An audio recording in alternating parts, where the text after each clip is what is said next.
Aloha and welcome to the Hawaii Writers Guild Writers Group Facilitation Workshop. I'll be leading this workshop. My name is Eila Algood. I've been attending writers groups for 10 years and leading them for at least 8. And I hope to be able to educate, inform, and inspire you to create and run a writers group where you live in your community, including on Zoom. Let's get started. So let's start here. When you look at, where am I going to do it? It's great to see what's available in your community that is free, that is easily accessible by other people. And I have found that the public library, wherever you are, is a great place to go because they help promote it. Like our little library here in North Kohala is about the size of this room I'm in. I mean, it's a really small little library, but they put the word out. So because this is a volunteer thing that I do and that probably you'll do, spending a lot of time on promotion and communication is not what I want to do. I just want to show up 15 minutes, 10 minutes before it starts and be there with the group of people and facilitate and then move on about my day. So working with an organization like the library or some community group, it really helps that process. Tutu's House is another place where they do all the promo. So you just show up to lead. Now Zoom, you may notice, I'll send out notices. It requires a little bit more prep because you need to set it up on the Zoom account and then you need to send it out to people. And, it's just the way it has to go. So that's something to be aware of. I think, knowing what you're getting into is important when you volunteer to do something like this, because you do need to do a little prep on a physical level so that people know when the meeting's going to be. So let's look at just what the purpose is of having a group. And this is something that I've just seen over my years it's to support one another's writing by sharing unpublished works. And the reason we say that unpublished is we've had people who come into a group and they'll be like, oh, I wrote this book and I just want to read you the first, the introduction because it's so interesting. And that's not utilizing the group for what it is. We want to be able to give and receive feedback. And if something's been published and it's not going to be redone, then that's not what the group's about. That's a different group. So it's one of the things I have here, if you want later, we can look at is coming up with kind of guidelines for your group, where you have what the group is about, what the format is, and if there's any adjustments needed for the group, and who you are. If you're leading it, you're going to bring your own flavor to this group. Any questions so far? One comment, Eila. Yeah. On the public library thing, it doesn't always work. We've had trouble, you probably know, we've had trouble with Thelma Parker. You run into the politics of the state library system. And at one point, we were not welcome at the Thelma Parker library in Waimea because somebody got bent out of shape that the library was allowing some other group in. That's not always true, and I know the one up at Kohala was a great venue, and they were welcoming Hawaii Writers Guild, but Right. you have to check into the politics of it. Whoever the head librarian is answers to someone in Honolulu, and sometimes it's a political problem. Well, that's good to know. Thank you, Duncan. And when I went into my library, I did not go in as the Hawaii Writers Guild. I went in as, my name is Eila, I facilitate writers group. Would you like me to do one here? as a way to serve the community. It wasn't about the guild. It's still not about the guild. That's right. But those people, many of those people wound up joining the guild, but it wasn't a requirement. They weren't made to feel like they had to. It was just a writers group, kind of like what Tutu's house does. It's a writers group. Anybody can come and go as they please. And I have one at home that I do that I've been running for probably 6-7 years. And I don't open that up to other people because it's my home. When we're not, doing the Zoom thing, people come and go. But I wouldn't just open that up to anybody. That's a different kind of group. So it's nice to have an either or, depending on what you're looking to experience. All right, let's see what else. All right, so let's just look at what I'm talking to you now about is all the practical stuff. And so looking at the format of the meeting is how you want to greet and welcome people. If you're physically getting together, you give people, 5 minutes, 10 minutes after the hour to settle in. And then you decide, how do you want people to start participating? One of the things that we found, like the first time you're meeting people, especially when you do this as a public place, or if you're doing the Hawaii Writers Guild Saturday, where maybe someone drops in and they're a new person, you want to welcome them in, but you also don't want to take 20 minutes introducing everybody to that person.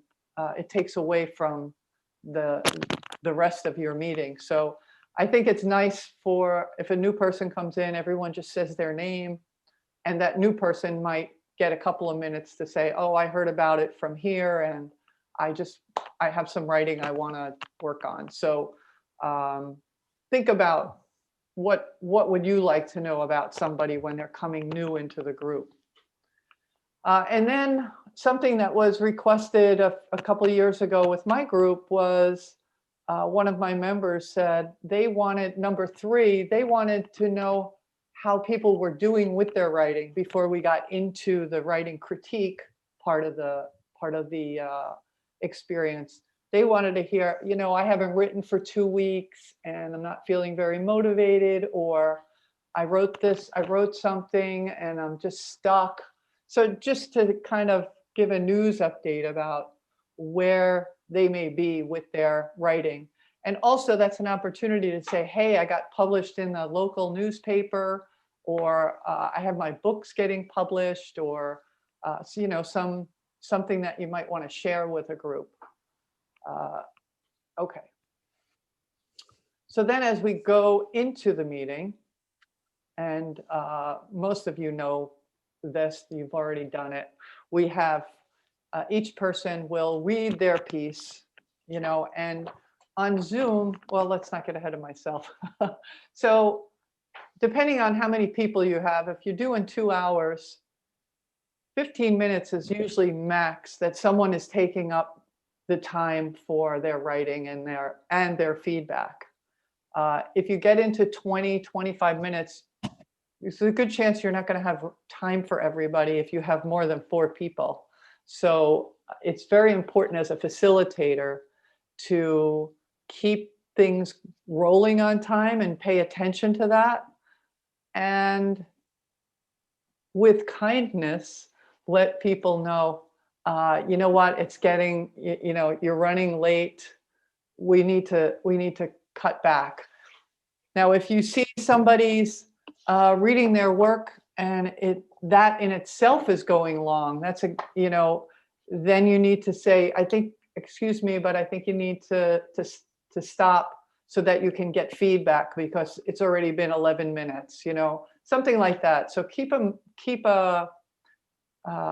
sometimes you can use your phone with a timer on it, or you can just keep an eye on the clock yourself, whatever method works best for you. And usually 3 typed pages is kind of enough. If you're meeting in person, it's nice to share copies with other people.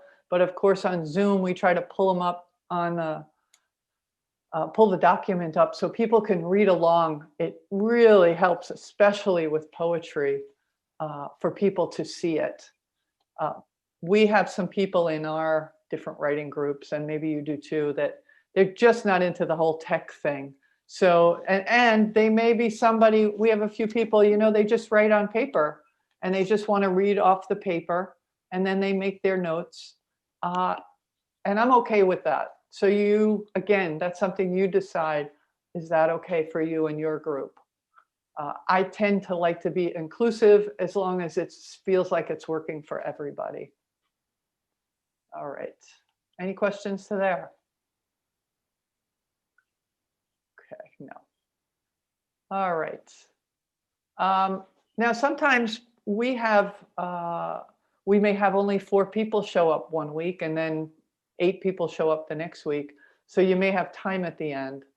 That's something to consider as a leader, and whether you want to bring it to your group. If you want to do some writing at the end, if you run early, if you're done at, you know, an hour and a half. My group always wants to leave, so I let them.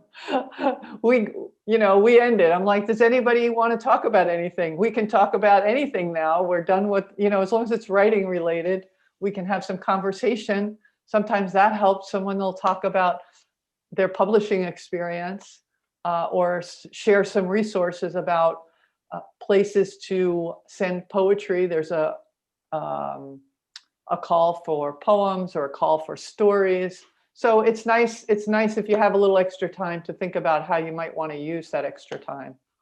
And then, of course, you can end the meeting. Okay. So facilitation of the group. Now, this to me is really the important part of your writers group. There's the practical part, which I think you all know. And if you've facilitated, you probably know plenty as well. But what I find is really important is setting the tone and setting the mood for what this is. My coming to you today didn't start 5 minutes before I got here. I've been thinking about this during the course of the week. I was thinking about it this morning. I took a 10-minute meditation before, because I want to bring in an energy for you. And we can do this on Zoom because energy knows no bounds. I want to bring in an energy of, positivity and learning and sharing, where people feel safe, especially when we're sharing our written words. People share some deep stuff, and it's important to me to set that tone that people can feel safe. That if somebody starts giving feedback that feels either inappropriate or a little too critical, that I'm in charge of, hey, just take a minute here. This doesn't feel appropriate. Let's check in with the person who's getting that feedback to see if she wants that or he wants that. So that's very, very important to me in doing groups, creating the space of respect and kindness where people can really be present with one another. Also very important. The running away with the group, oh my God, this happens. I don't know about you all, but this happens frequently, where somebody just starts talking and talking and talking. And I saw this happen way back when I was in my first groups. And that's when I thought, I need to help lead these groups, because this isn't serving the whole group to have one person blah, blah, blah, blah, blah. It's not that it's not important what they're saying, but it's not fair. We're trying to have some equity here in time. And I do find that there is a bit of a dance with that, and with people getting into their content. I had somebody the other day who read a very political piece that she wrote. It had to do with, the pandemic and politics, and it was loaded with opinions. And as soon as she finished, I said, I just want to remind everybody, as tempting as it is to get into the content here, that's not why we're here. We're going to stay focused on giving this person the feedback they want about their writing. And it helped for me to say that. So that's a very important thing when you hear someone read something that could be charged for other members of the group, a lot of emotion in it, or whatever the topic is, can get people, going off about the topic. So, and again, it's about, setting the tone. And if I didn't do that and someone started to ramble, because I've had that happen so many times, they started to give feedback about the content. Oh, I agree, that was ridiculous. That, I have to interrupt them, and I hate interrupting people, but I keep coming back to this for the sake of the group. That's how I need to be. Any questions? Let's see. Yeah, so 2 hours, I find 2 hours is enough. More than 2 hours, I can't even hear anymore. So, yes, Johnson, you have a question. Oh, are we gonna? Can you email us this document? Absolutely, sure. That'd be awesome. Thank you.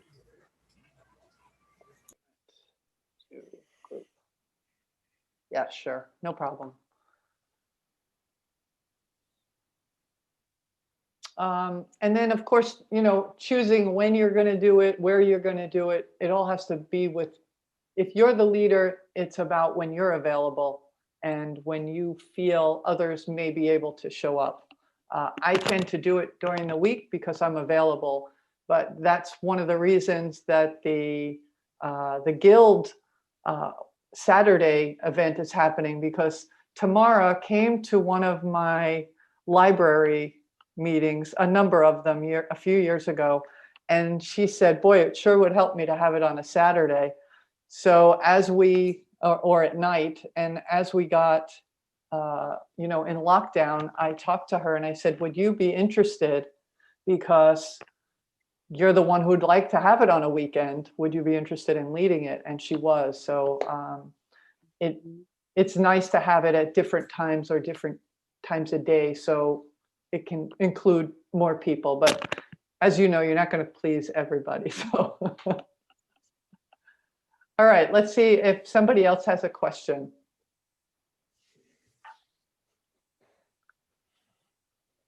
All right, I'll go to some other questions, because these are things that can come up if you have too many people. This used to happen a lot when I was at Tutu's house. One week we'd have 6, 8 people. Another time, 14, 16 people would show up. They just want it, and everyone wants to read, and everybody wants feedback, and there's not enough time in 2 hours. So, and it felt a little, I think the word here in Hawaii is kapakai. It felt like it wasn't flowing. So that's something you want to look at is, do you set it up the first X number of people who arrive, they'll be the ones who read. And if you don't get to read this time, then how would you put it on a list that they get to read next time? And who is going to keep track of that? How are you going to keep track of that? So that's a real thing that happens. A lot easier if you have too few people. That's when I let people go off a little bit more from their reading to have more conversation, because sometimes it goes a little deeper. But I try to keep people to the writing, that it's related to writing and not to, say, religion or politics or the state of society or something like that. And the frequency of the meeting is really, again, it has to do with the facilitator or facilitators. if you decide to do, I know Margaret, you were talking about maybe you do 1 week. Oh, I just looked outside. There's a beautiful rainbow. Oh. Yeah, I'm gonna have some questions about that, Yeah, but I want to let you finish. So can we discuss that when you've finished your sure. presentation? Sure, Ella? sure. All right. Okay, and this is a real question that I'm still struggling with. If I can't do it 1 week, what do we do? I've recently asked my group that I've been meeting with for all these years.